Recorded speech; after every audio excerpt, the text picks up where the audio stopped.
అవసరం కూడా ఉందని చెప్పి మీ ద్వారా మంత్రి గారికి విజ్ఞప్తి చేస్తున్నాను. రేష్మ గారు. సభకు నమస్కారం అధ్యక్ష.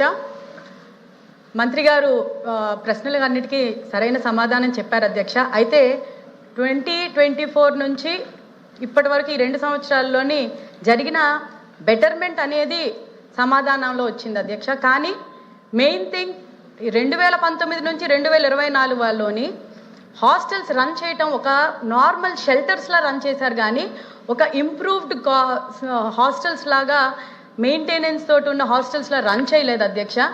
ఇర్రెగ్యులారిటీ ఆఫ్ ఫండ్స్ జరిగాయి అధ్యక్ష. అలాగే రిపేర్స్ అవన్నీ బిల్డింగ్స్ అయితే కొన్ని కూలిపోయి చాలా డ్యామేజ్ అయ్యాయి. డ్రింకింగ్ వాటర్ ఫెసిలిటీ లేకపోయింది. మెయింటెనెన్స్ ఒక్క నిమిషం ఆగండి, కొంచెం ఒక్క నిమిషం. ప్రతిసారి ఇలా డిస్టర్బ్ చేస్తుంటే నేను మీ మీద మర్యాదతోటి, నేను మా పార్టీ మర్యాదతోటి ఊరుకుంటే మీరు చేస్తున్న తప్పులు ఒక్క నిమిషం అవి వాటి గురించి కూడా 2014 మెంబర్స్ ప్లీజ్ ఒక్క నిమిషం. 2019 నుంచి 2024లోని కొన్ని హాస్టల్స్లోని పిల్లలు వెనక్కి వెళ్లకుండా మేము ఆ హాస్టల్స్లో చదవము అని చాలా మంది హాస్టల్స్ బ్యాక్అవుట్ అయ్యాయి అధ్యక్ష.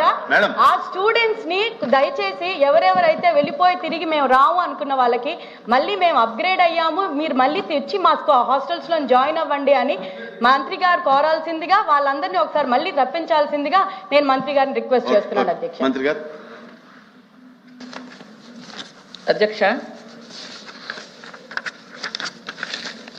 నేను ముందుగానే చెప్పాను అధ్యక్ష, 757 టోటల్ హాస్టల్స్లో 178,687 మంది విద్యార్థులు ఉన్నారు అధ్యక్ష. వీటిలో ఆశ్రమ పాఠశాలలు, గురుకులాలు, pre schools, post matric hostels ఇవన్నీ కలిపి ఉన్నాయి అధ్యక్ష. వీటిలో గౌరవ సభ్యులు అడిగింది 58 వాటికి అద్దె భవనాల్లో ఉన్నాయి అధ్యక్ష. మిగిలినవన్నీ కూడా సొంత భవనాల్లో వెళ్తున్నాయి అధ్యక్ష. అలాగే డైట్ ఛార్జెస్ ఇవ్వటం కానీ, కాస్మెటిక్ ఛార్జెస్ కానీ, బెడ్డింగ్ మెటీరియల్ కానీ, నోట్బుక్స్